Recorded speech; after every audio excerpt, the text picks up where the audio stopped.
এই তো আমি মুরগিগুলো কেটে নিয়েছি। এখন মুরগিগুলো সুন্দর করে পলিথিনে ভরে ভরে রেখে দিব। কিছুটা রান্নার জন্য রাখবো আর সবগুলো রেখে দেই।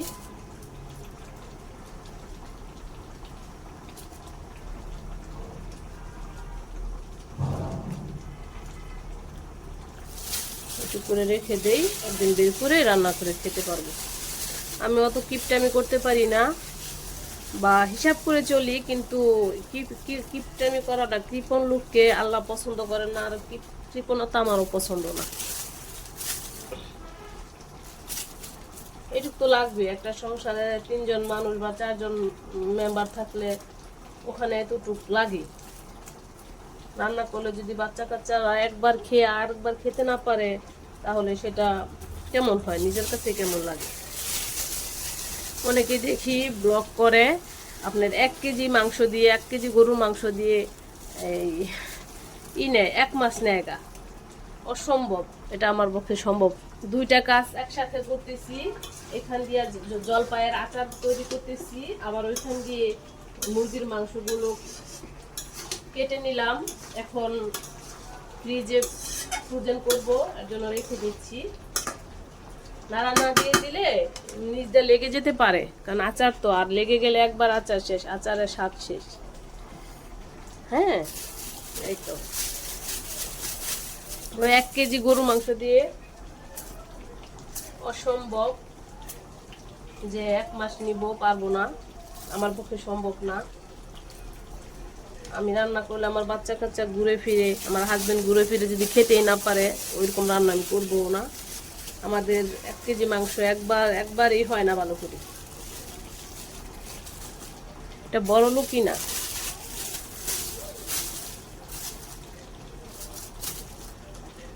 গরুর মাংস তো আর মানুষ প্রতিদিন খায় না, তাই না? মানুষ মাসে 1 বার বা 2 বার, বা যাদের অবস্থা ভালো তারা আরো বেশি খায়।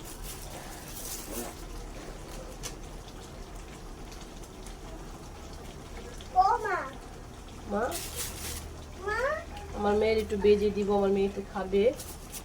এটুকু রেখে দিলাম, এখানে অল্প একটু রাখলাম, যে এটা আমার মেয়ের কোনো এক সময় রান্না করে দিব, আমার মেয়ে শুধু খাবে।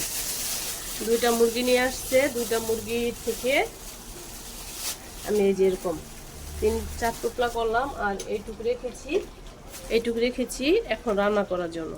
এই যে এই মাংসগুলো মেয়েকে বেজে দিব, আমার মেয়ে খাবে, বাচ্চা মাংস খেতে পছন্দ করে, ছোট মানুষ।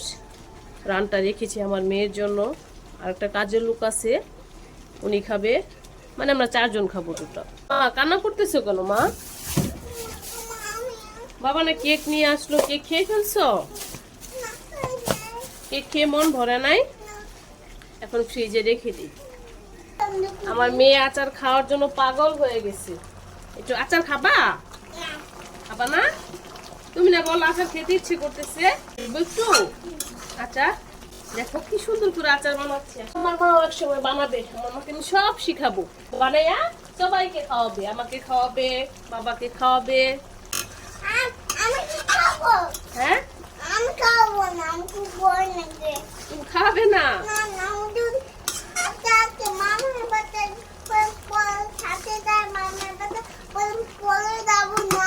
ও হো, পরে যাবো তো তুমি, ও সোয়ালি আমি বুঝতে পারি নাই, তোমার মাঝে এত বুদ্ধি।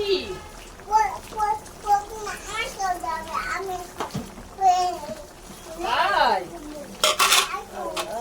ফাতিয়ার মাথায় অনেক বুদ্ধি, আমারই দেখো অনেক ভালো লাগতেছে।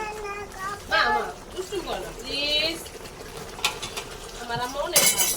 এই যে বলতাছি দুষ্টুমি করে না, সুন্দর করে বলছি, ভালো লাগে না, ওরা অসুন্দর করে বলবো।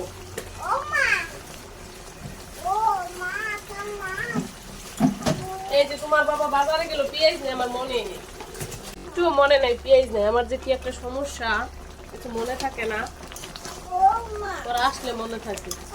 আছে যেগুলো আছে যাবে। আচার ছিটে একদম চোখে গেছে আচারের তরল অংশটা। আল্লাহ জানে মিষ্টি হয়েছে কিনা, একটু চেক দেই। অনেক মিষ্টি হয়েছে। হ্যাঁ, তুমি তোমার কত কাজ করে দাও, সব কাজ করে দেয় আমার ময়না পাখিটা। এটা আমার পাখি। হ্যাঁ, এটা আমার আদুরি পাখি। আমার আদুরি পাখিটা আমার কত কাজ করে দেয়। টক ঝাল মিষ্টি আচার হয়ে গেল। একটু পানি পানি রাখবো কেন, রসটা ভিতরে যাবে, আর যত রৌদ্র দিব তত রসটা শুকাবে। উঠবা আম্মু, তোমার পা গুলা, তুমি স্যান্ডেল পরো, স্যান্ডেল পরো। আল্লাহ, পা গুলো একবার হয়ে গেছে, বরফ হয়ে গেছে। আম্মুকে দেখছো, আম্মু স্যান্ডেল ছাড়া হাঁটি। একটু পানি দিয়ে পানি খাও। কেক খেয়ে পানি খেয়েছো? এটা এইভাবেই থাকবে, পরে ভিতরে যাবে আর খাবে, যাবে আর খাবে। এই তো যা চাইবি।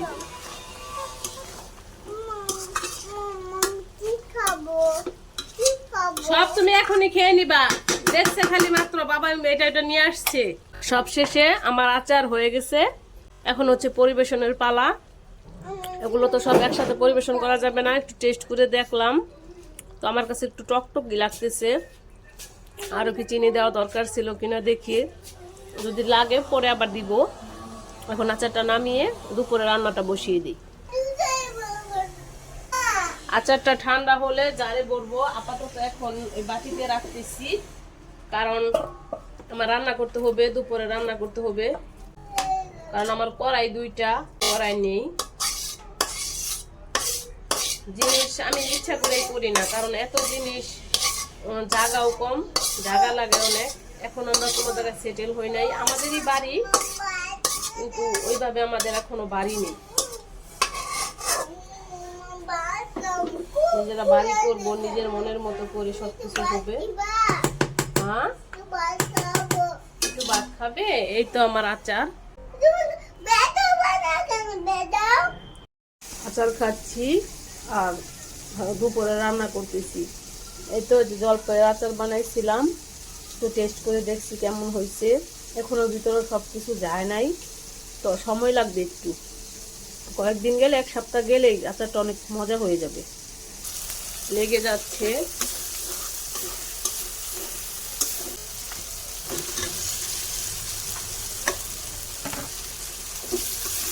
ব্রয়লারটা হালকা করে ভেজে নিয়েছি, কারণ যদি না ভাজি তাহলে ব্রয়লারটা খেতে ভালো লাগে না, গন্ধ আছে, অনেক গন্ধ আছে। তো আজকে আমি ব্রয়লার বেগুন দিয়ে রান্না করব। তোমরা বেগুন দিয়ে খাও কিনা? ব্রয়লার বেগুন দিয়ে রান্না করে খেয়ে একটু কষিয়ে নেই। মেয়েকে কিছু মাংস ভেজে দিয়েছি, ফ্রাই করেছি, ওইটাই সস দিয়ে বরাবর খাচ্ছি। বেগুনটা এখন না, বেগুনটা আমি লাস্টে দিব। এখন এটা কষিয়ে নিই, তাহলে বেগুন গলে যাবে, আর বেগুন গলে গেলে সেটা খেতে ভালো লাগবে না। প্রত্যেকটা রান্নার একটা প্রসেস আছে, প্রসেস অনুযায়ী রান্না করলে সেটা আসলে খেতে অনেক সুস্বাদু হয়। এই তো আমি বেগুন কেটে নিয়েছি, এরকম মোটা মোটা কিউব করে কেটে নিয়েছি। এটা রান্নার শেষে আমি দিয়ে দিব। বেগুনটা আস্তে আস্তে থাকবে, জাস্ট সিদ্ধ হবে, কিন্তু আস্তে আস্তে থাকবে, খেতে যা মজা হয়। তো মাংসটা, কারণ মুরগির মাংস ভালো করে না কষাইলে মুরগির মাংস খাওয়া যায় না। এখন আমি বেগুন দিয়ে দিব, আস্তে আস্তে হোক। বেগুনগুলো গলে মাংসটা মজা লাগবে।